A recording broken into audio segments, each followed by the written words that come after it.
ഒരു 5:30-6 മണിയാകുമ്പോഴേക്കും ഞാൻ പണി കഴിഞ്ഞൊരു വീട്ടിലെത്തി. മോണ്ട അവിടെ എന്നെ കണ്ട മോൻ ചോദിച്ചു, അച്ഛാ എനിക്കൊരു 500 റുപ്യ വരുമോ? ഞാൻ എടുത്തു കൊടുക്കുകയും ചെയ്തു. അപ്പൊ തന്നെ അവൻ വീട്ടിൽ നിന്ന് പുറത്തും പോയി. ഒരു 1.5 മണിക്കൂർ കഴിഞ്ഞപ്പോ വീണ്ടും അവൻ വന്നിട്ട് പറഞ്ഞു, അച്ഛാ എനിക്കൊരു 500 റുപ്യ കൂടി വേണം. ഞാൻ ചോദിച്ചു, എന്തിനോട് ഇത്രയും പൈസ?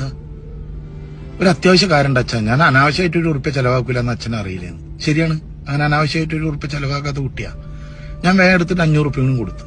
അപ്പൊ തന്നെ അവൻ പോവുകയും ചെയ്തു. രാത്രി ഒരു 11-11:30 അവനെ കാണുന്നില്ല. എനിക്കാണെങ്കിൽ പുലർച്ചെ 4 മണിക്ക് എണീക്കും വേണം. ഞാൻ വേഗം കിടന്ന് ഉറങ്ങി. പിറ്റേ ദിവസം രാവിലെ അവളുടെ അലർച്ച കേട്ടിട്ടാണ് ഞാൻ ഓടിച്ചെല്ലണത്. അപ്പൊ കണ്ട കാഴ്ച, എന്റെ മോൻ ഇങ്ങനെ തൊള്ളിന്ന് നേരം പതയൊക്കെ വന്നിട്ട് ഇങ്ങനെ മലർന്ന് കിടക്കുക. വിളിച്ചിട്ട് അനക്കല്ല. ഒരച്ഛനും അമ്മയ്ക്കും കണ്ട സഹിക്കാത്തൊരു കാഴ്ചയോടോ. ഞാൻ വേഗം വാരി എടുത്ത് ഹോസ്പിറ്റലിൽ എത്തിച്ച്. ഡോക്ടർ പറഞ്ഞ് സ്കാൻ ചെയ്യണം.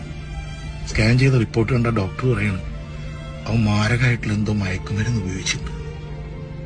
നമ്മളൊക്കെ ഓരോ ജില്ലകളിൽ ഇങ്ങനെ ഓരോ വാർത്തകൾ കേൾക്കുമ്പോൾ നമ്മൾ വിചാരിക്കും അത് അവിടെ അല്ലേ, നമ്മുടെ നാട്ടിൽ അങ്ങനെയുള്ള പ്രശ്നങ്ങളൊന്നും ഉണ്ടാവില്ല, അല്ലെങ്കിൽ അത് അവരുടെ മക്കൾക്കല്ലേ, നമ്മുടെ മക്കളൊന്നും ഒരിക്കലും അങ്ങനെ ചെയ്യില്ല.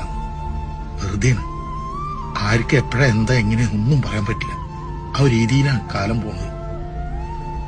സ്വന്തമായിട്ട് അനുഭവിക്കുമ്പോഴാണോ നമുക്ക് അതിന്റെ വിഷമം മനസ്സിലാവും.